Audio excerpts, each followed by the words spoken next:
Hey everyone. Okay, it's now the next day and the paint has dried. You can see where I patched the frame. I am not a welder, and that's all I'm really going to say on that aspect right there. But my welds didn't turn out too bad. It's smooth enough. You're never going to see it, so I'm perfectly happy with it. The only reason why I filled this in, this bolt right here, is also for the steering box, and it was floating in the hole if I would not have welded that in. And also on the underside, I put a washer in there and welded that in as well, just to add a little bit extra strength and to help it out in the long run, and to help with frame flex. By having that solid, it will definitely help. This hole here may end up getting filled in. I don't know yet. We'll see.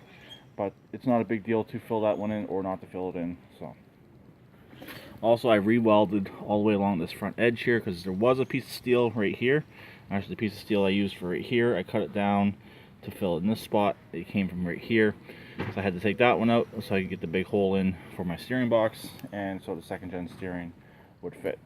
My plan right now, I'm gonna mock up the steering. I got my front wheels perfectly straight. I'm gonna put the steering box in, find center, cut and install the rod.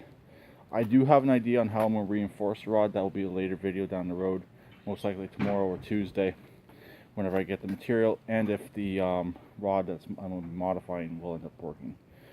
So, okay, the second gen steering is done. I'll show you how I did it in a second, but got right and we got left. I'm having one minor issue, which I'll show in a second, but it works.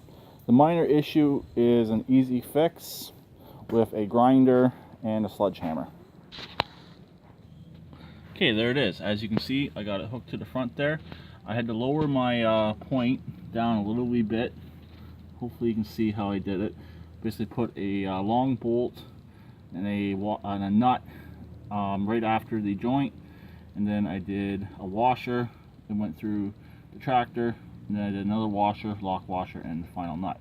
That bolt may end up having to get replaced. It did cross thread a little wee bit when I put the top nut on. We'll see on that. And the rod just comes straight up to the stock second gen mount right there, as you can see, hopefully right here. Sorry about that. Trying to get it in frame. Don't want to tip the tractor up right this second. My next step is to find some tubular steel, round or square, it doesn't really matter, that will fit right over top of this tight.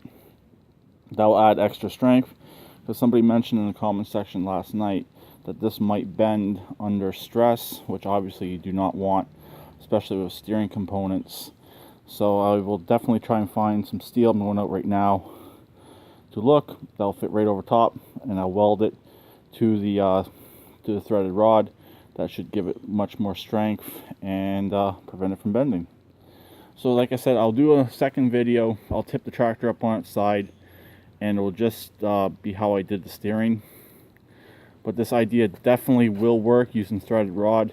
Once I do the upper half, or the over sheathing of this, it will definitely make it a lot stronger and will improve on it even that much more. It's actually rubbing on my exhaust right there on the elbow. The elbow is just a little bit too wide. What I might end up doing is take the exhaust pipe off, hit it with the grinder, and that'll clearance it a little wee bit, and it will solve my issue. But there we go. Second gen steering in a tractor that previously had first gen.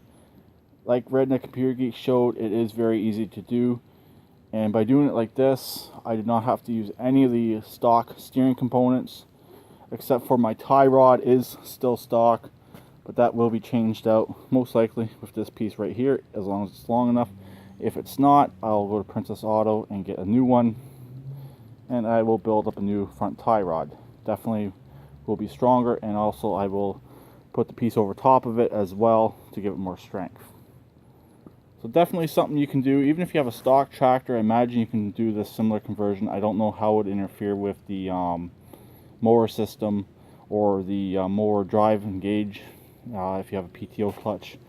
But on a modified where you do not have a mower deck, this will definitely work. Use a straight rod with the little universal joints at each end. That's what they're called. I can't think of what they're called offhand, but this will definitely work. So I'll talk to them later. Please keep it redneck like always, and please grab a comment. And if you dislike the video, please tell me in the comment section why. Bye for now.